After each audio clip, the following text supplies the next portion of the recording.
की, दलितों की और आजादी के उस इलाके को तरक्की से महरूम रखा गया। वहां की एक लड़ाई जो बैरिस्टर असदुद्दीन अवैसी साहब ने शुरू किया, उस लड़ाई को इन लोगों ने कमजोर किया है और धोखा दिया है।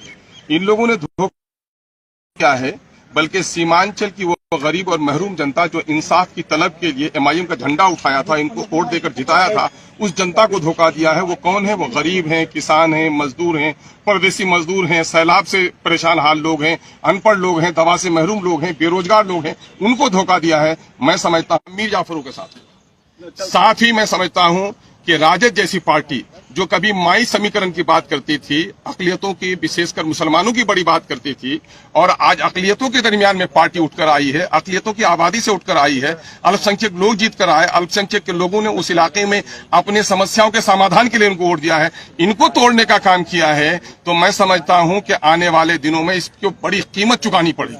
कभी माई कहते थे, आज वो A to Z कहते हैं। मैं समझता हूं कि इस वक्त पूरे बिहार में माइनॉरिटी के लोगों की जितनी आस्था जुड़ी है एमआईएम से, उस आस्था को खत्म नहीं कर सकते थे। बल्कि मैं दावे के साथ कहता हूं, मैं एक टूटा था तो 5 लेकर आया था, आज 4 टूटे हैं तो 24 लेकर एमआईएम आएगी और ऐसे लोगों को भी धूल चटाने का काम करेगी। इससे हमारी पार्टी में कोई घबराहट नहीं है। जाने वाले चले गए, ले जाने वाले लेके चले गए। मीर जाफर का किरदार जिसने अदा किया, और जिन लोगों ने अकलियतों में गुजरात में गर्दनें काटी हैं, जिन लोगों ने बाबरी मस्जिद तोड़ी है, अकलियत के लोगों ने ऐसे लोगों को माफ नहीं किया है। मैं समझता हूं कि अकलियत के लोग, अकलियत की उठती हुई ताकत को जिन लोगों ने तोड़ा है, उसको भी माफ नहीं करेंगे।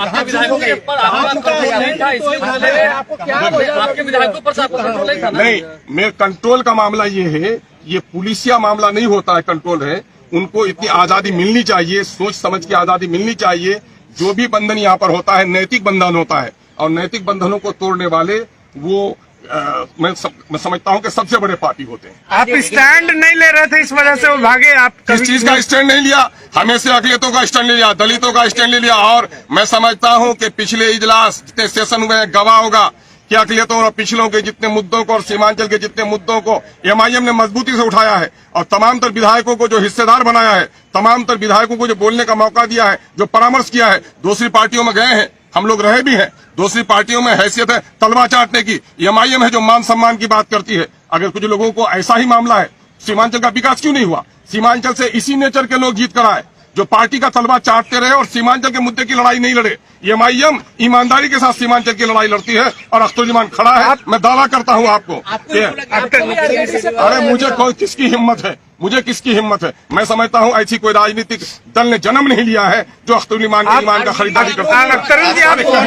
कहने को कोई लफंगा किसी को अगर इशारा कर दे तो थोड़ी ही है कि ब्याह करना। अख्तरुल जी, आप उधर भी नहीं रहे, आप भी तो हाउस के बाहर क्या स्टैंड अलग नहीं है? सवाल ये पैदा होता है, आप महागठबंधन के साथ भी नहीं रहते थे, बिहार के पिछड़ों के लिए जो बात हमने की है, सीमांचल के हक और इंसाफ की हमने बात की है। सीमांचल में वो तमाम तर विधायक जिनकी बस्तियां कट रही हैं, जहाँ सैलाब का कहर है, जहाँ पुल नहीं बना, सड़क नहीं बना, स्कूल नहीं बना, हॉस्पिटल नहीं बना, रोजगार का मौका नहीं आया, वो स्टैंड कोई साथ दिया क्या? उस स्टैंड में एमआईएम सब लोग साथ थे क्या? दूसरी पार्टियां थी क्या? हाँ, जो कॉमन मामला था, अभी मामला आया अग्निपथ का मामला कॉमन इशू है, कॉमन इशू में हमने भी पार्टी का साथ दिया। लेकिन जहां तक सीमांचल के मुद्दे रहे, सीमांचल के मुद्दे में पार्टी कभी पीछे नहीं रही है, और मैं समझता हूं किसी पार्टी ने सीमांचल की इतनी वकालत नहीं की है जितना अल्प अवधि में एमआईएम ने की। अंदेशा नहीं था, बड़ी पार्टी बन गई। आपको क्या लगता है बिहार में कुछ होने वाला है? अब भाई, ये मुंगेरी लाल के सपने हैं। मैं समझता हूं कि विचारों की लड़ाई लड़ने वाले अवसरवाद की राजनीति नहीं लड़नी चाहिए। अब ये उम्मीद पालते हैं, उनसे पूछिए। लेकिन मैं जनता की लड़ाई लड़ता हूं, सड़क से सदन तक। सड़क में हमारी लड़ाई और मजबूत होगी। सदन में भले ही हमारी संख्या घटी है, हम सदन की संख्या घटने से नहीं घबरा रहे हैं। मैं समझता हूं कि बिहार की जनता इस हादसे से और रिएक्शन के साथ। आपको महागठबंधन के फोल्डर में रहना चाहिए था, ये महसूस हो रहा जी? महागठबंधन के फोल्डर, मुझे किसी के फोल्डर की जरूरत नहीं है। मैं मंत्रालय का ख्वाब भी नहीं देखता, और मैं कोई अपनी जाति फायदे के लिए राजनीति भी नहीं करता। मैं तो सीमांचल की लड़ाई लड़ने आया हूं। बिहार के दबे कुचले अकलियतों की, पिछड़ों की, शोषितों की, वंचितों की आवाज बनकर आया हूं। मुझे खुशी और प्रशंसा इसी में है कि मैं उनकी आवाज बन सकूं। मंत्रालय की भी ऑफर थे मुझको, तो ऐसी चीजों को पांव के ठोकर में रखता है अख्तरुज्जमान, और एमआईएम भी रखती है।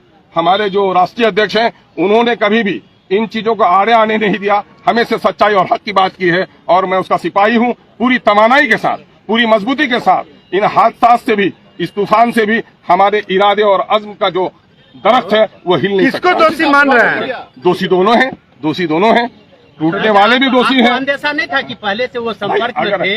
ये बातें तो अच्छा, बहुत दिनों से अंदेशा फैल रही करता थी। भी तो आप क्या समझ रहे हैं? भागने वाली कोई बकरी है जिसको बांध के रखेंगे आप? इंसान तो विचारों से बंधा हुआ रहता है। अगर जिन लोगों ने विचारों का त्याग कर दिया हो उसको बांध के नहीं रखा जा सकता। आरजेडी में जाकर उनको क्या फायदा मिलेगा? क्या हाँ लगता है? बिल्कुल है साहब को भी घटनाक्रम से बिल्कुल मैंने यहाँ की खबर दी है और उन्होंने कहा है इससे घबराने की जरूरत नहीं है।